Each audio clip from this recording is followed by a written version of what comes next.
Hello friends, आपका हमारे channel मेधा academy में हार्दिक स्वागत है। आज हम आपके सामने वर्तमान भारतीय समाज और उसकी प्रारंभिक शिक्षा के चैप्टर 1 में शिक्षा की परिभाषा और उसके महत्व के बारे में डिस्कस करेंगे। इससे प्रीवियस वीडियो में हमने शिक्षा का संकुचित अर्थ और वास्तविक अर्थ के बारे में डिस्कस किया था। आइए स्टार्ट करते हैं। शिक्षा की परिभाषा से पढ़ने से पहले हम शिक्षा के संकुचित और वास्तविक अर्थ की बारे में एक बार फिर से जान लेते हैं। संकुचित अर्थ से तात्पर्य जो निश्चित स्थान अथवा विद्यालय कॉलेज में दी जाती है।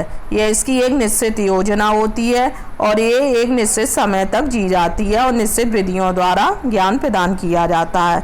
बालक को केवल उसी प्रकार की शिक्षा दी जाती है इसमें जो उसके लिए उपयोगी हो, और शिक्षा प्रदान करने का मुख्य स्थान विद्यालय होता है। जबकि वास्तविक अर्थ के अंदर शिक्षा जीवन पर्यंत चलने वाली प्रक्रिया है जिसके द्वारा बालक की जन्मजात शक्तियाँ बाहर प्रकट हो जाती हैं। आइए अब शिक्षा की परिभाषा के बारे में जानते हैं। शिक्षा के संबंध में अनेक विद्वानों ने अपने अलग अलग दृष्टिकोण से लिपिबद्ध किया है। विचारकों ने समय समय पर तथा परिस्थितियों के अनुसार शिक्षा शब्द को परिभाषित करने का प्रयास किया है। कुछ निम्नलिखित विचार भारतीय तथा पाश्चात्य विद्वानों के अग्र प्रकार हैं। नंबर 1 है सुकरात। शिक्षा का अर्थ है प्रत्येक मनुष्य के मस्तिष्क में अदृश्य रूप से विद्यमान संसार के सर्वमान्य विचारों को प्रकाश में लाना है। सुकरात ने कहा है प्रत्येक मनुष्य के मस्तिष्क में अदृश्य रूप से विद्यमान संसार के सर्वमान विचारों को प्रकाश में लाना ही शिक्षा है। फेंडरसन ने कहा है आधुनिक शिक्षा का संबंध व्यक्ति और समाज दोनों के कल्याण से है। फेंडरसन के अनुसार जो आधुनिक शिक्षा है उसका संबंध व्यक्ति और समाज दोनों के कल्याण से होता है।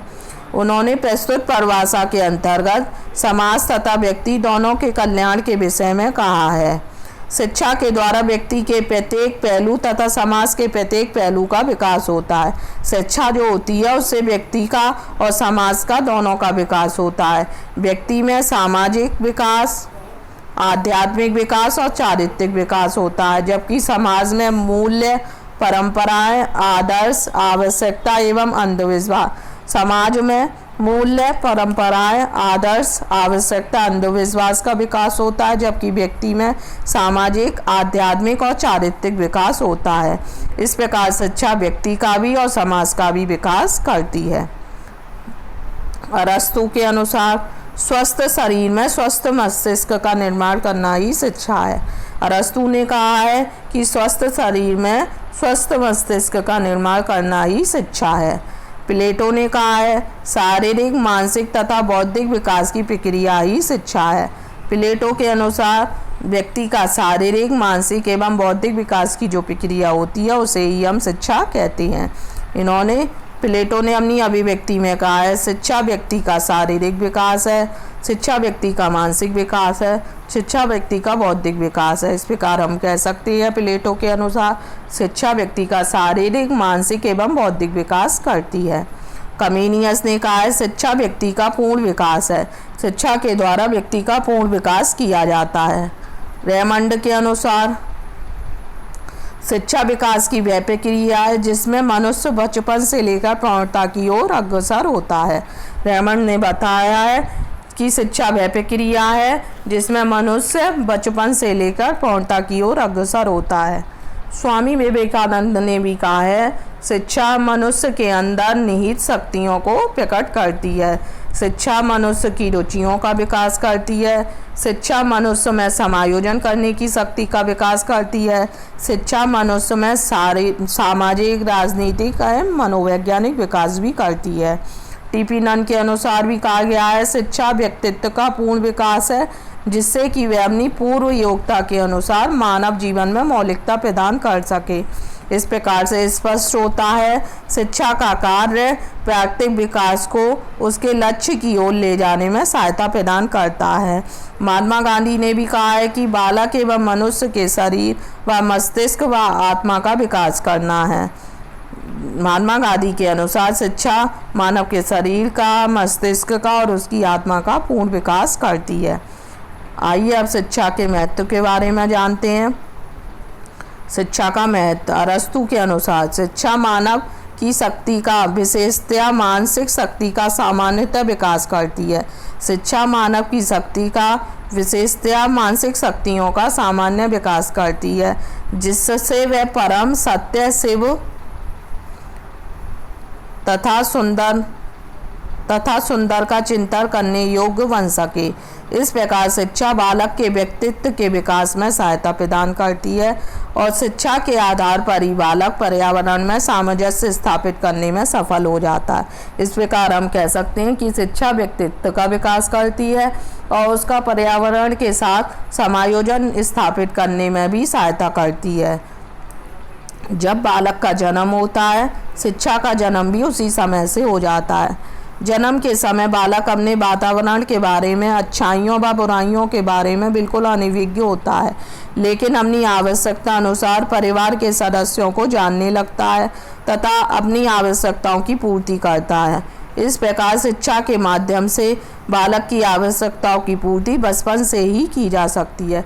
इस प्रकार से हम कह सकते हैं जब बालक का जन्म होता है तभी शिक्षा का जन्म होता है और जन्म के समय बालक वातावरण के अच्छाइयों बुराइयों के बारे में बिल्कुल अनभिज्ञ होता है, लेकिन वह आवश्यकता अनुसार परिवार के सदस्यों को जानने लगता है और अपनी आवश्यकताओं को पूर्ण करने लगता है। और इस प्रकार शिक्षा के माध्यम से बालक की आवश्यकताओं की पूर्ति जो होती है वो बचपन से ही की जाती है। जब बालक बड़ा होता है, परिवार से निकलकर पड़ोस में आता है, तो पड़ोस में रहने वाले छात्रों के साथ खेलता है और उनसे व्यवहार में कुछ न कुछ सीखता है। इसके उपरांत विद्यालय में आकर ज्ञान अर्जन करता है और समाज में अपना समायोजन करता है। इस प्रकार कहा जा सकता है कि शिक्षा व्यक्ति की जन्म से लेकर मृत्यु तक सहायता प्रदान करती है। जब बालक बड़ा होता है तो वह परिवार से निकल आस पड़ोस में आता है, आस पड़ोस के बच्चों के साथ खेलता है और उनके व्यवहार से उसे कुछ ना कुछ सीखने को मिलता है। इसके बाद वह विद्यालय जाकर ज्ञान अर्जित करता है और समाज में अपना समायोजन कर लेता है।